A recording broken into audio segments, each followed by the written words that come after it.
السلام علیکم، آپ کی اپنی انوشی آپ کے ساتھ ہی اپنی آج کی ویڈیو میں امید کرتی ہوں کہ آپ سب بالکل خیریت سے ہوں گے، اور میں دعا کرتی ہوں کہ آپ سب جا رہے ہیں، خوش رہیں، شاد و آباد رہیں، ہنستے مسکراتے رہیں۔ میں آپ کو سنا رہی ہوں ایڈوکیٹ مرزا امجد بیگ کی ایک قتل کیس رودات جس کا نام ہے مصیبت زدہ۔ تو چلیں شروع کرتے ہیں۔ آئندہ پیشی پر استغاثہ کی جانب سے 2 گواہ پیش ہوئے۔ ان دونوں کا تعلق اسی گلی سے تھا جہاں یہ قتل کی واردات ہوئی تھی۔ ایک کا نام نعمت علی تھا، وہ پیشے کے اعتبار سے بڑائی تھا، اور دوسرا کباب بیچنے والا سہیل احمد تھا۔ ان دونوں کے بیانات میں ایسی کوئی خاص بات نہیں تھی کہ میں ان سے ہونے والی جرح کا ذکر کروں۔ جج نے اس روز 15 دن بعد کی تاریخ دے کر عدالت برخاست کرنے کا اعلان کر دیا۔ آئندہ پیشی سے پہلے ملزم کا والد ریٹائرڈ ہیڈ ماسٹر معظم علی مجھ سے ملنے میرے دفتر آیا۔ اس دوران بھی ہماری 2-3 ملاقاتیں ہو چکی تھیں اور وہ میری کارکردگی سے پوری طرح مطمئن تھا۔ میں نے مختلف نوعیت کی مفید معلومات جمع کرنے میں اس سے بھی مدد لی تھی، خصوصاً ملزم کی مصروفیات کے حوالے سے بڑے اہم نکات حاصل ہوئے تھے جن کی بنیاد پر میں کیس کا پانسا پلٹ سکتا تھا۔ اسی لیے میں بڑا پرسکون تھا اور استغاثہ کے گواہوں کے ساتھ دل لگی کے انداز میں جرح کر رہا تھا۔ رسمی الیکس لیک کے بعد معظم علی نے مجھ سے کہا، بیگ صاحب، آپ دھیرے دھیرے کیس کو اس کے منطقی انجام تک لے آئیں۔ مجھے لگ رہا ہے 1-2 پیشیوں میں اس کیس کا فیصلہ ہو جائے گا۔ آپ کا کیا خیال ہے؟ میں آپ کے خیال سے اتفاق کرتا ہوں معظم صاحب۔ انشاءاللہ آئندہ پیشی پر دودھ کا دودھ اور پانی کا پانی ہو جائے گا۔ وہ مجھے دعائیں دیتے ہوئے رخصت ہو گیا۔ منظر اسی عدالت کا تھا اور گواہوں والے کٹہرے میں استغاثہ کا سب سے اہم گواہ ریاض احمد کھڑا تھا۔ اہم اس حوالے سے کہ اس کیس کے مختلف پہلوؤں میں اس کی ٹانگ پھنسی ہوئی تھی۔ ریاض نے اپنا حلفیہ بیان ریکارڈ کرا دیا تو وکیل استغاثہ جرح کے لیے اس کے پاس پہنچ گیا۔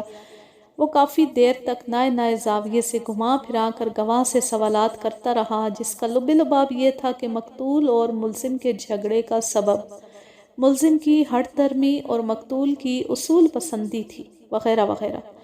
اس جرح کی تان ایک ہی مقام پر آ کر ٹوٹتی تھی کہ وقوع سے چند روز قبل ملزم نے مقتول کو بڑی خوفناک دھمکی دی تھی۔ میں اپنی باری پر جج کی اجازت حاصل کر کے وٹنس باکس کے قریب آیا اور اپنے کام کا آغاز کرتے ہوئے میں نے سوال کیا، ریاض صاحب، آپ ضمیر پلازا کے رہائشی ہیں، میں صحیح کہہ رہا ہوں؟ جی ہاں۔ آپ جس فلیٹ میں رہتے ہیں وہ آپ کی ملکیت ہے یا آپ کرایہ دار کی حیثیت سے وہاں رہائش پذیر ہیں؟ میں اس فلیٹ میں ایک طویل عرصے سے رہ رہا ہوں اور یہ میرا اپنا ہے۔ ویری گڈ، پھر تو آپ ضمیر پلازا کے تمام مکینوں کو اچھی طرح جانتے ہوں گے۔ جی ہاں، ایک کو جانتا ہوں۔ ضمیر پلازا کے بلاک بی میں ایک پروفیسر صاحب رہتے ہیں۔ اس فیملی کے بارے میں آپ کا تاثر کیا ہے؟ مطلب وہ کیسے لوگ ہیں؟ Objection your owner. وکیل استغاثہ نے احتجاجی لہجے میں کہا، میرے فاضل دوست غیر متعلقہ باتوں میں الجھا کر عدالت کا قیمتی وقت برباد کر رہے ہیں۔ اول تو پروفیسر صاحب کا معاملہ غیر متعلق نہیں ہے، اور اگر گواہ کو میرے سوال پر کوئی پریشانی ہے تو وہ بیان کر سکتا ہے۔ مجھے کوئی پریشانی نہیں۔ ریاض احمد نے حد سے زیادہ سمارٹ بنتے ہوئے جلدی سے کہا۔ وکیل استغاثہ کو اس کی یہ حرکت پسند نہ آئی، تاہم زبان سے کچھ کہنے کے بجائے وہ محض اسے گھور کر رہ گیا۔ میں وکیل استغاثہ کو نظر انداز کرتے ہوئے گواہ سے مخاطب ہوا، پروفیسر صاحب اور ان کی فیملی نہایت ہی نفیس اور قابل اعتبار لوگ ہیں۔ اس نے کہا، پروفیسر صاحب کا اکلوتا بیٹا میڈیکل کا اسٹوڈنٹ ہے، 1-8 سال میں وہ ڈاکٹر بن جائے گا۔ بہت بہت شکریہ ریاض صاحب۔ میرے اس دھیمے انداز پر وکیل استغاثہ کو گویا مرچیں سی لگ گئیں۔ نہایت ہی طنزیہ لہجے میں مجھ سے پوچھا، میرے فاضل دوست، کیا آپ معزز عدالت کو یہ بھی بتا دیں گے کہ پروفیسر صاحب کا زیر سماعت کیس سے کیا تعلق ہے؟ ضرور بتاؤں گا جناب۔ پھر جج سے مخاطب ہوا، جناب عالی، پروفیسر صاحب کی اہلیہ دراصل ایک زاویے سے صفائی کے گواہ کی حیثیت کی حامل۔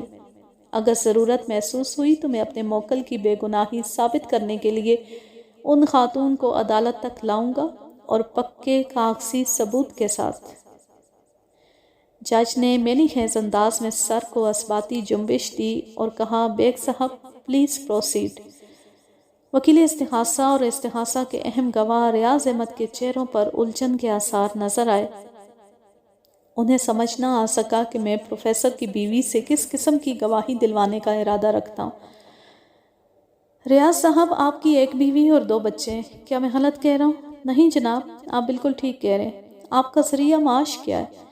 میں اسٹیٹ کا کام کرتا ہوں۔ مطلب ریئل اسٹیٹ کا؟ جی ہاں، فوٹو اسٹیٹ نہیں۔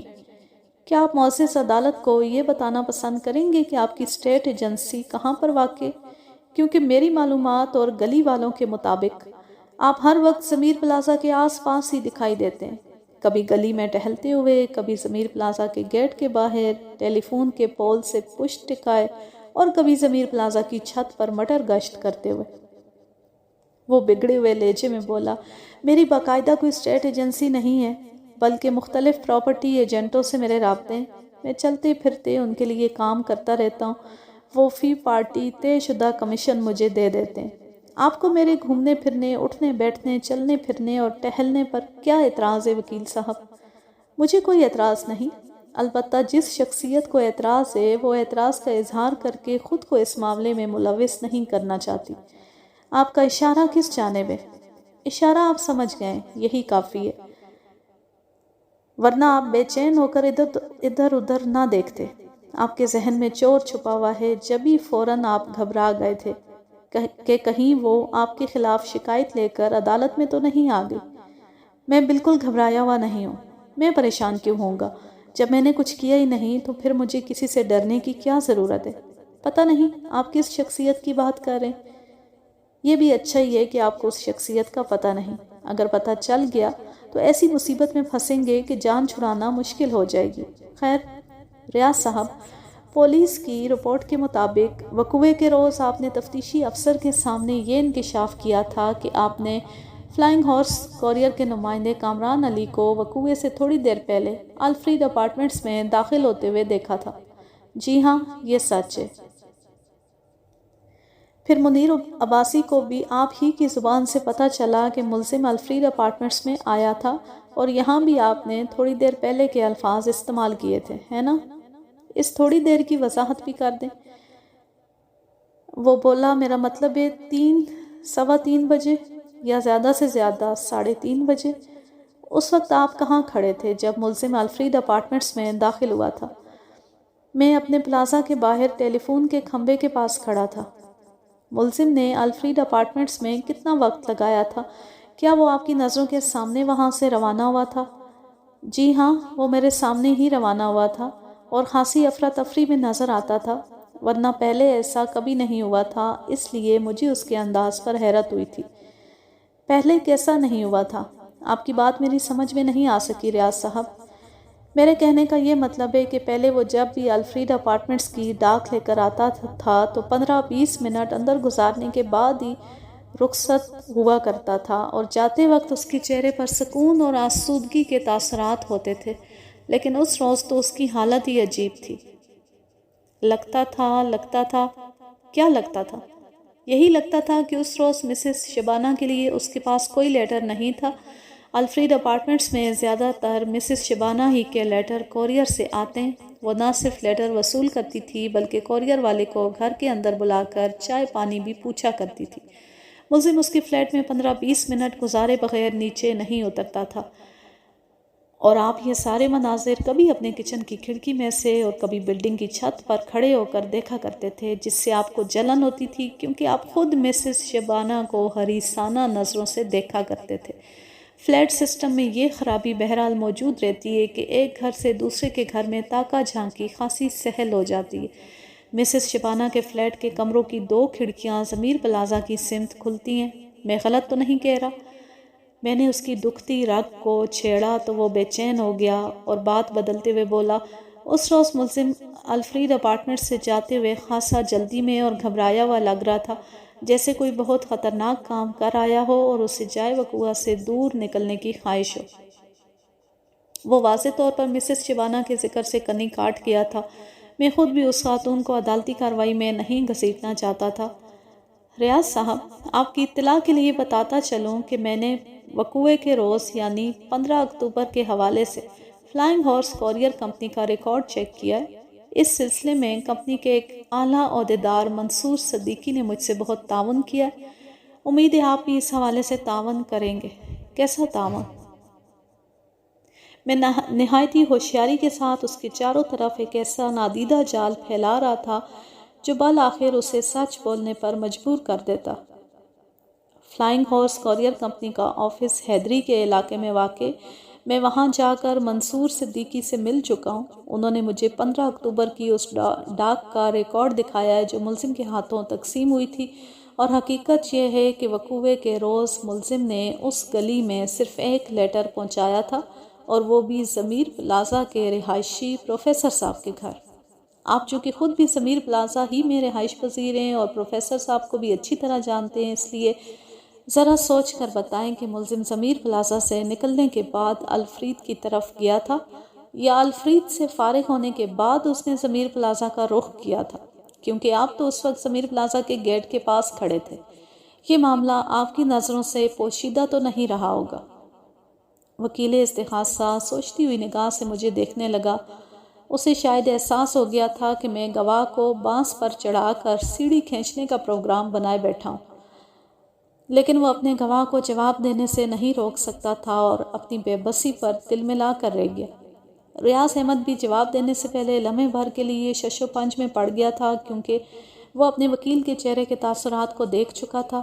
سنبھل کر بولا، مجھے اچھی طرح یاد ہے جناب، ملزم پہلے تو ضمیر پلازا میں گیا تھا، مگر وہاں سے وہ جلدی نکل آیا اور میرے دیکھتے ہی دیکھتے وہ الفرید اپارٹمنٹس میں گھس گیا تھا۔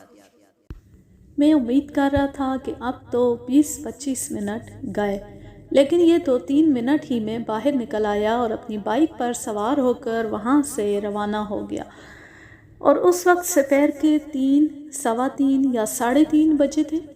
میں نے اس کی آنکھوں میں جھانکا۔ جی ہاں، یہ بات میں آپ کو پہلے بھی بتا چکا ہوں۔ یہ محض میں نے تصدیق کی خاطر پوچھا ہے، کیونکہ اس کے بعد آنے والے سوال کا ٹائم کی حقیقت سے بڑا گہرا تعلق ہے۔ آپ میری بات سمجھ رہے ہیں نا؟ سمجھنے اور نہ سمجھنے کا سوال تو اس وقت پیدا ہوگا وکیل صاحب جب آپ مجھے وہ بات بتائیں گے جو ابھی تک آپ کے ذہن میں ہے۔ کیا آپ کو یہ معلوم ہے کہ جب کوئی کورئیر والا کسی لیٹر کو اس منزل پر پہنچاتا ہے تو لیٹر دینے سے پہلے وہ متعلقہ شخص سے ایک مخصوص واؤچر پر دستخط بھی لیتا ہے؟ ہاں، مجھے معلوم ہے، یہ تو عام سی بات ہے۔ اسی واؤچر پر تاریخ اور وقت کے اندراج کے خانے بھی بنے ہوتے ہیں تاکہ اس ریکارڈ کو محفوظ کیا جا سکے کہ کون سا خط کس شخص نے کس تاریخ کو کتنے بجے وصول کیا تھا۔ اگر اصل آدمی گھر پر موجود نہ ہو تو احتیاط کے تقاضے کو پیش نظر رکھتے ہوئے لیٹر وصول کرنے والے کا نام اور اصل شخص سے رشتہ بھی درج کر لیا جاتا ہے۔ مجھے اتنی باریکیوں اور پیچیدگیوں کا پہلے کبھی تجربہ نہیں ہوا۔ آپ کو یہ سن کر حیرت ہوگی کہ آج تک کورئیر سروس سے میرا کوئی لیٹر نہیں آیا۔ مجھے یہ سن کر حیرت نہیں بلکہ خوشی ہو رہی ہے، میں نے زیر لب مسکراتے ہوئے کہا۔ آبجیکشن یور آنر، وکیل استغاثہ نے نعرہ لگایا۔ ڈیفنس کونسلر استغاثہ کے معزز گواہ کے ساتھ بڑی زیادتی کر رہے ہیں۔ کس قسم کی زیادتی؟ اگر میرے معزز گواہ کو کورئیر کمپنی والوں کی باریکیوں کا پتہ نہیں تو اس میں آپ کے لیے خوشی کی کیا بات ہے؟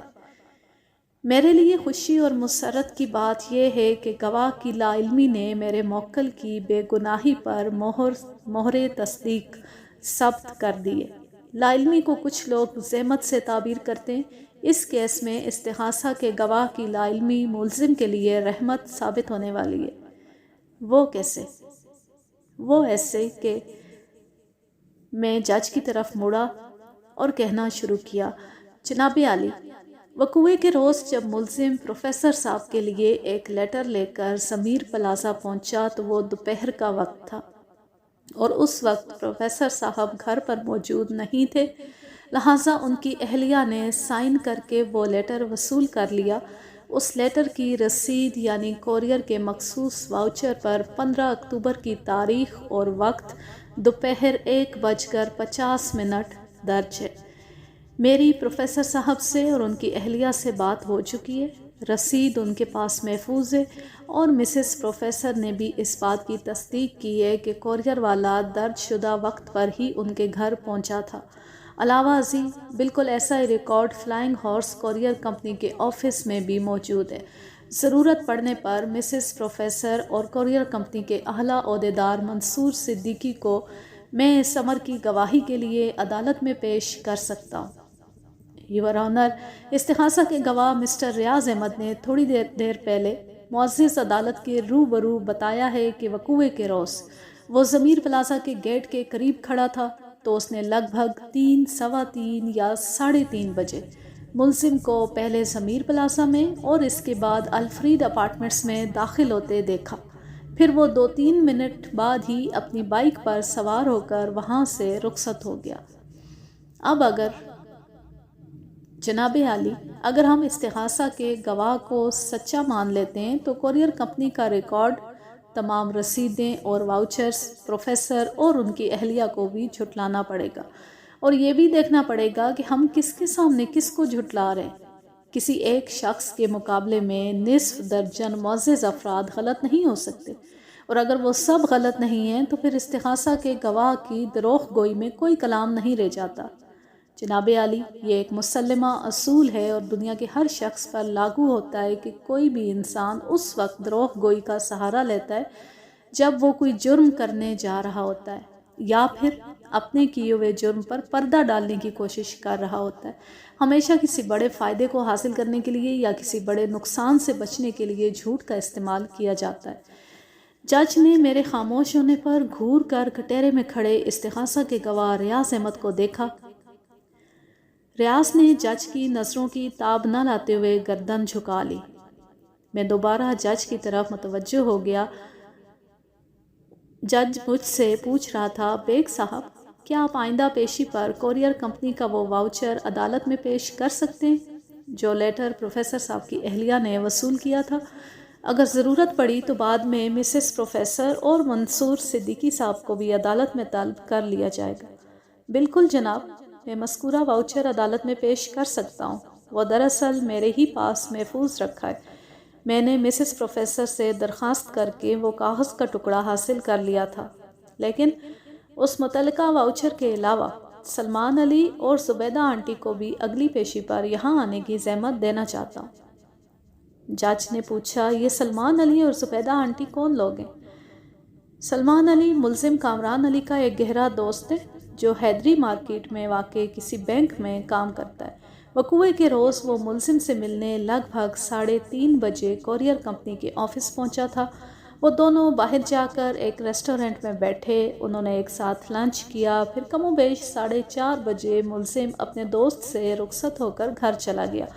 ملزم کے دفتر کے لوگ اس بات کے گواہ ہیں کہ وقوع کے روز 3:30 بجے سلمان ملزم سے ملنے اس کے آفس آیا تھا اور اسے اپنے ساتھ لے گیا تھا۔ وہ اس بات کی بھی تصدیق کرتے ہیں کہ سلمان کے آنے سے پہلے ملزم کوئی گھنٹے بھر سے آفس میں موجود تھا، یعنی وہ اپنی ڈیوٹی نمٹا کر 2:30 پونے 3 بجے واپس آفس پہنچ چکا تھا۔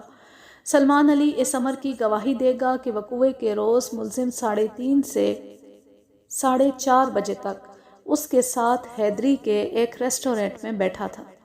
اور زبیدہ آنٹی کا اس کیس میں کیا کردار ہے؟ جج نے سوال کیا۔ میں نے کہا، زبیدہ آنٹی ایک بے آسرا اور بیوہ عورت ہے۔ وہ الفریڈ اپارٹمنٹس کے بلاک بی میں رہتی ہے۔ وقوع کے روز لگ بھگ 3:15 بجے وہ اپنے فلیٹ کی بیلکونی میں کھڑی تھی۔ اس بیلکونی سے بلڈنگ کا صحن بڑا واضح نظر آتا ہے۔ زبیدہ آنٹی کے مطابق انہی لمحات میں اس نے ریاض احمد کو بلڈنگ کے گیٹ سے نکلتے دیکھا تھا۔ پوسٹ مارٹم کی رپورٹ کے مطابق مقتول چوکیدار ایوب کی موت 15 اکتوبر کی سپہر 3 اور 4 بجے کے درمیان واقع ہوئی ہے، اور یہ وہ وقت ہے جب میرا موکل جائے واردات سے بہت دور کچھ لوگوں میں موجود تھا اور استغاثہ کا گواہ ریاض جائے وقوع پر منڈلاتا پایا گیا تھا۔ میں معزز عدالت سے صرف اتنا کہنا چاہتا ہوں کہ میرا موکل بالکل بے گناہ ہے۔ موجودہ زیر سماعت کیس اور اس قتل کی واردات سے اس کا کوئی تعلق واسطہ نہیں، کسی سوچی سمجھی اور گہری سازش کے تحت اسے اس معاملے میں ملوث کرنے کی کوشش کی گئی ہے۔ That's all your owner. ملزم کی بے گناہی کا ثبوت حاصل کرنے کے لیے آپ آئندہ پیشی پر صفائی کے تمام گواہوں کو ایک ساتھ عدالت میں پیش کر دیں تاکہ جتنی جلدی ممکن ہو اس کیس کا فیصلہ ہو جائے۔ جج نے ٹھہرے ہوئے لہجے میں کہا۔ پھر وہ انکوائری آفیسر اور وکیل استغاثہ سے مخاطب ہوتے ہوئے کہا، ساری صورتحال آپ کے سامنے ہے، میں زیادہ تفصیل میں نہیں جاؤں گا، بس آئندہ پیشی پر استغاثہ کا گواہ ریاض احمد عدالت میں موجود ہونا چاہیے، یہ کہیں غائب نہ ہو جائے۔ جج کی وارننگ کو مذکورہ دونوں افراد نے سنجیدگی سے لیا اور عدالت برخاست ہو گئی۔ اگلی پیشی ایک روز بعد کی تھی، کیونکہ آئندہ روز متعلقہ جج کی عدالت کے پاس صرف ایک ہی کیس تھا، لہٰذا کارروائی کے لیے زیادہ سے زیادہ وقت مل سکتا تھا۔ میری جانب سے پیش کیے ہوئے گواہوں نے حق شہادت ادا کر دیا۔ ان کے بیانات کے بعد دودھ کا دودھ اور پانی کا پانی ہو گیا۔ جج کے حکم پر اسی روز ریاض احمد کو شامل تفتیش کر لیا گیا۔ یہ بتانے کی ضرورت نہیں رہ جاتی کہ عدالت نے میرے موکل کو باعزت بری کر دیا تھا۔ ریاض نے پولیس کسٹڈی میں اپنے جرم کا اقرار کر لیا۔ یہ قتل اسی نے کیا تھا، لیکن اس واردات کے پیچھے پوری ایک جرم زدہ اور سنسنی خیز کہانی تھی۔ الفریڈ اپارٹمنٹس کے عقب میں جو اپارٹمنٹ بلڈنگ تھی، ادھر سے 2-3 اوباش مگر بااثر افراد کود کر الفریڈ کی چھت پر آ جاتے تھے۔ وہ وہاں بیٹھ کر شراب پیتے، ہل کھپاڑا اور مستیاں کرتے۔ اشرف بھائی کو ان کی یہ نازیبا حرکتیں بالکل پسند نہیں تھیں۔ اس نے چوکیدار کو ان لوگوں کے حوالے سے بڑی سخت ہدایات کر رکھی تھی۔ وہ اشرف بھائی سے براہ راست الجھنے کی کوشش نہیں کرتے تھے، البتہ مقتول سے اکثر ان کا لڑائی جھگڑا ہوتا رہتا تھا۔ چوکیدار اشرف بھائی کے حکم کا پابند تھا اور وہ لوگ طاقت کے ذوم میں اپنی اوچھی حرکتوں سے مجبور۔ اشرف بھائی نے انہیں کئی مرتبہ سمجھایا تھا کہ جو کام وہ الفریڈ کی چھت پر آ کر کرتے ہیں وہی اپنی بلڈنگ کی چھت پر کر لیا کریں، لیکن ان بدمست اور بد کردار لوگوں پر کوئی اثر نہیں ہوتا تھا۔ پتہ نہیں کیوں ہم گندا کام کرنا بھی چاہتے ہیں اور اس کے اثرات بد سے اپنے گھر کو بھی محفوظ دیکھنا چاہتے ہیں۔ چوکیدار سے 1-2 مرتبہ ان لوگوں کی بدمزگی اتنی بڑھ گئی کہ انہوں نے اسے سزا دینے کا فیصلہ کر لیا۔ ریاض کا بھی ان کے ساتھ اٹھنا بیٹھنا تھا۔ اس نے جب ان کے خیالات سنے تو اس مشن میں کامران علی کو قربانی کا بکرا بنانے کا فیصلہ کر لیا۔ یہ ایک تیر سے 2 شکار والی بات تھی۔ ریاض کا آئیڈیا سب کو پسند آیا اور کرۂ فال بھی اسی کے نام نکلا، چنانچہ اس نے چند روز کی محنت کے بعد ایک سپہر اس منصوبے پر عمل کر ڈالا۔ انسان اپنے مقصد کے حصول کی خاطر یہ بھول جاتا ہے کہ اس کے عمل سے کون متاثر ہو رہا ہے۔ کسی کو مصیبت میں ڈالنے سے پہلے سوچ لینا چاہیے کہ وہ مصیبت الٹ بھی سکتی ہے۔ بعض اوقات چھری تو وہی رہتی ہے لیکن اس کے نیچے گردن بدل جاتی ہے۔ ریاض کے ساتھ بھی کچھ ایسا ہی پیش آیا تھا۔ یوں یہ کہانی اپنے اختتام کو پہنچی۔ آپ کمنٹ کر کے ضرور بتائیے گا آپ کو یہ کہانی کیسی لگی۔ اب میں لیتی ہوں آپ سے اجازت۔ جا رہے خوش رہیں، شاد و آباد رہیں، ہنستے مسکراتے رہیں۔ اللہ حافظ، اللہ نگہبان۔